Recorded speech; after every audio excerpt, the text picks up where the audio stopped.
ብዙ ሰዎች ረመዳን ሲያልቅ ቃር ጨመረብኝ፣ ቃር ባሰብኝ ይላሉ። ዶክተር አሚር ሙሰማ እባላለሁ፣ የውስጥ ደዌ ስፔሻሊስት ነኝ። ቃር ረመዳን ካለቀ በኋላ የሚጨምርባቸው ሰዎች አሉ። በተለምዶ ረመዳን ላይ ነው ፈጥር ላይ በአመጋገብ ቃር ይጨምራል።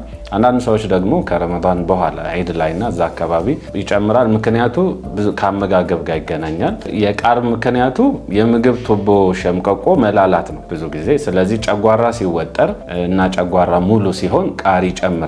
ስለዚህ ዒድ ላይ ብዙ ምግብ መብላት፣ ጨዋማና ቅባታማ ምግቦችን መመገብ ጨጓራ እንዲወጠርና አሲድ እንዲበዛ ስለሚያደርግ ቃር ይጨምራል። ሁለተኛው የካፌን ያለው ቡና፣ ጫት፣ ሌሎች ለስላሳ መጠጦች ሻይን ጨምሮ መጠናቸው ከጨመረ በጣም ቃር ይጨምራሉ። እነዚህን ሰዎች መጠቀም ካለበትም የሞላ ምግብ የጠገበ ሆድ ላይ መሆን የለበትም። ምግብ ከበላ ከ1-2 ሰዓት በኋላ ቡናና ሻይ መጠጣት ይኖርበታል። ሶስተኛው ረመዳን ሙሉ ሲወስዱት የነበረውን ሐኪም ያዘዘላቸውን መድኃኒት አልቋል ብሎ ማቆም ነው። ስለዚህ ሐኪም አቁም እስኪል ድረስ የቃር መድኃኒት ወይም የጨጓራ መድኃኒት ማቆም አይመከርም። አራተኛው የተጠባበሱና ቅባታማ ምግቦች ጨጓራ ቶሎ ምግብ እንዳይፈጭ ስለሚያደርጉ ይሄም ቃርን ይጨምራሉ።